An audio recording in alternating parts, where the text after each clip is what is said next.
बोलो ना डायरेक्ट 50%। रुपए का माल आपको 40 पैसे में, 45 पैसे में, 100 रुपए की चीज 45 रुपए में, 1000 की चीज आपको 450 पौने 500 रुपए में, 5000 की चीज आपको 2650 रुपए में, जहां 3000 का जैकेट था 1600 रुपए में हो गया। साड़ी हो, लहंगा हो, चुनरी हो, या त्योहार की सारी वस्तुएं हो, शैम्पू हो, टेलीविजन हो, फ्रिज हो, वॉशिंग मशीन हो, सब पर 50% से ज्यादा असर आ गया। कोई जो वोट नहीं देता है उसको भी ये सौगात है। इससे शानदार क्या गरीबों को, मिडिल क्लास को तोहफा मिलेगा। आपने प्रधानमंत्री जी को तीसरी बार जिताया, उसका ये उपहार है कि आपने विश्वास किया भाजपा पे। भारतीय जनता पार्टी पे विश्वास करिए और आनंद पाइए, सुरक्षा पाइए, व्यवस्था पाइए। भारत ताकतवर बन रहा है, भारत चिंगाड़ रहा है, भारत दहाड़। दोस्तों, इनके ज्ञान को तो आपने देख लिया। अब आइए चलते हैं ग्रोक के पास। ग्रोक बताएगा कि आखिर मोदी जी ने कितनी जीएसटी घटाई है, क्यों घटाई है, आखिर 8 साल लूटने के बाद ऐसी कौन सी आफत आ गई, अब ये जीएसटी घटाने पर लगे हैं। तो आज आपको ग्रोक एआई बहुत ही प्रामाणिक स्रोत के आधार पर बताने वाला है कि आखिर मोदी सरकार ने जीएसटी कम करने से आम आदमी पर कितना प्रभाव पड़ेगा, कौन सी चीज़ें महंगी हुई, कौन सी सस्ती हुई।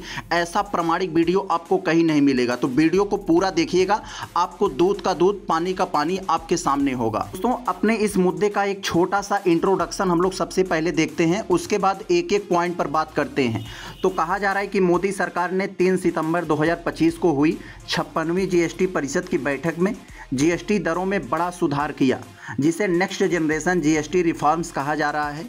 यह बदलाव 22 सितंबर 2025 से लागू हो चुका है, जो नवरात्र की शुरुआत के साथ मेल खाता है। मुख्य रूप से जीएसटी स्लैब को 4 से घटाकर 2 कर दिया गया, यानी 5 और 18 को रहने दिया गया है, और 12 और 28 स्लैब वालों को खत्म कर दिया गया है। लग्जरी और सेन गुड्स जैसे तंबाकू, सिगरेट पर 40% टैक्स लगेगा।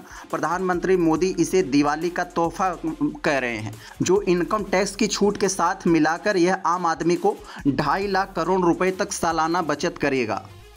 तो सबसे पहले हम लोग देखते हैं कि आखिर रोज़मर्रा की वो कौन सी वस्तुएं हैं जो सस्ती हुई हैं। ज़रा देखें, दूध, पनीर, छेना, मिल्क, ब्रेड जैसी डेयरी और बेसिक फूड्स आइटम अब टैक्स फ्री हो गए हैं, जिन पर पहले 5% टैक्स लगता था।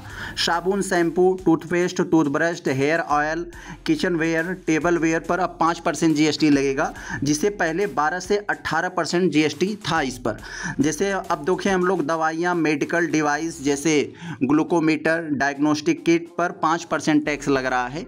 पहले इस पर 12% टैक्स देना पड़ता था, जिससे स्वास्थ्य का खर्चा 10 से 15% कम हो सकता है। अगर हम लोग कुछ घरेलू उपकरण पर नज़र डालते हैं तो वो कौन सी चीज़ें सस्ती हुई हैं ज़रा देखें। जैसे AC, TV, LCD, LED, dish water, छोटी कारें और 350 सीसी तक बाइक पर 18% टैक्स लगेगा, जिस पर पहले 28% था। जैसे हम लोग एग्जाम्पल के रूप में देखें तो हीरो होंडा स्प्लेंडर या एक्टिवा जैसी बाइक जो है 5 से 10 हज़ार रुपये तक सस्ती हो चुकी है। सीमेंट पर 18%, पहले इस पर 28% था, जिससे घर बनाने का खर्चा कम होगा। रियल एस्टेट में जॉब्स बढ़ेंगी। अगर हम लोग ये तो वस्तुओं पर देखा, अब हम लोग कुछ सेवाओं पर अगर देखें, यानी कुछ सर्विसेज पर, तो इन पे कौन सा असर पड़ेगा। हेल्थ और life insurance premium tax free पहले 18% था। सीनियर सिटीजन और फैमिली फ्लोटर पॉलिसी पर सीधा फ़ायदा होगा। ये IPL ticket, gym, salon, yoga class, hotel stay इत्यादि पर दोस्तों 7,500 प्रतिदिन तक इस पर ये लाभ हो सकता है। ये पॉइंट में देखें तो किसानों और एमएसपी को फ़ायदा होगा। कैसे होगा? कृषि उपकरण जैसे ट्रैक्टर और उसके पार्ट्स पर 5%, पहले 12% था। छोटे व्यापारियों के लिए ये एक तरह का बहुत ज़्यादा आसान है, किफ़ायतीमंद है, जिससे कारोबार उनका बढ़ेगा। पीएम मोदी ने कहा है कि यह बचत उत्सव है। अच्छा, 8 साल से क्या था फिर?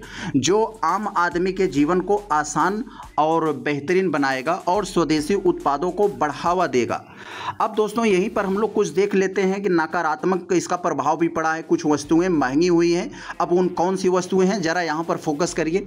हालांकि ज़्यादातर फ़ायदेमंद है, इसके कुछ क्षेत्रों में चुनौतियाँ हैं। जैसे सरकार पर 48,000 करोड़ रुपए का अतिरिक्त बोझ बढ़ेगा, यानी सरकार पहले जितना जीएसटी से जुटा रही थी उसके खजाने पर 48,000 करोड़ का और भार पड़ेगा, जो इंफ्रास्ट्रक्चर खर्च खर्च कम कर सकता है।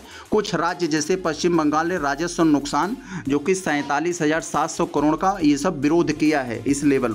और हम लोग महंगाई वाले आइटम्स अगर देखें तो कौन सी चीज़ें महंगी हुई हैं, जैसे 2500 से ऊपर के कपड़े जो हैं उस पर 18% पहले जीएसटी लगता था, अब 18% हो गया। इस पे पहले 12% जीएसटी था। अगर हम लोग सुपर लग्जरी गुड्स देखें जैसे हाई फाई वाले जो सामान होते हैं, hi-fi mobile, hi-fi car, इन सब पर अब 40% हो गया है। और अनिश्चितता पर अगर देखें तो अगर कंपनियां टैक्स का पूरा फ़ायदा न दें तो उपभोक्ता को सीमित राहत मिलेगा, जितना मिलना चाहिए उतना नहीं मिल पाएगा। इसके अनुसार 2025-26 में यह धीरे दिखेगा, इतना तेज़ी से आपको देखने को नहीं मिलेगा ये। अगर यहाँ थोड़ा सा हम लोग इसके कुछ स्लैब पर नज़र डालें तो आपको जल्दी से बताएं, जैसे किराने का फूड 12 से 5% था पहले और जिस पर अब 0 से 5% कर दिया गया है। दवाइयाँ और हेल्थ पर 12 से 18 था तो इसको 0 से 5 इसको भी कर दिया गया है। इलेक्ट्रॉनिक वस्तुएं और घरेलू सामान की जैसे बात करें पहले 18 से 28 था, अब इस पर 5 से 18 कर दिया गया है। वाहन और ट्रांसपोर्ट की अगर बात करें तो पहले 28 था, अब इस पर 18 किया गया है। अब यहाँ इंश्योरेंस वगैरह अगर हम लोग देखें तो कुछ है, इसको 18 से 0 कर दिया गया है, जिस पर भारी बचत होने का अनुमान है। यह सुधार महंगाई से जूझते आम आदमी के लिए बड़ी राहत है, खासकर मिडिल क्लास के लिए जो 60% उपभोग पर निर्भर है। इससे बाजार में मांग बढ़ेगी, जॉब्स आएंगे और अर्थव्यवस्था मजबूत होगा। हालांकि ग्रामीण क्षेत्रों पर यह धीमा हो सकता है, जैसे कि पूर्व वित्त मंत्री ने कहा चिदम्बरम ने, यह 8 साल की देरी से आया है। बताया जा रहा है कि स्वागत योग्य माना गया। कुल मिलाकर यह आम आदमी के जेब को मजबूत करने वाला कदम है जो लंबे समय में जीवन यापन को आसान बनाएगा। तो दोस्तों इस समय लोग जीएसटी उत्सव मना रहे हैं, भाजपा के लोग। ऐसा लग रहा है कि ये जीएसटी नेहरू, गांधी, इंदिरा या कांग्रेस ने लगाया था और मोदी जी ने हटा दिया। ये तो वही वाली बात हो गई कि मुर्गे को पंख तोड़कर उसे दाना खिलाना या आदमी की पैर तोड़कर उसे बैसाखी देना। तो ये किस तरह का जीएसटी उत्सव? हमें लगता है जो सरकार ने फैसला लिया वो ठीक है, लेकिन इस लेवल पर आकर प्रचार प्रसार करना, अपनी ही नीतियों बनाए और उसे बिगाड़े, तो उस पर आकर वो इस तरह से उत्सव मनाए तो ये ठीक नहीं है।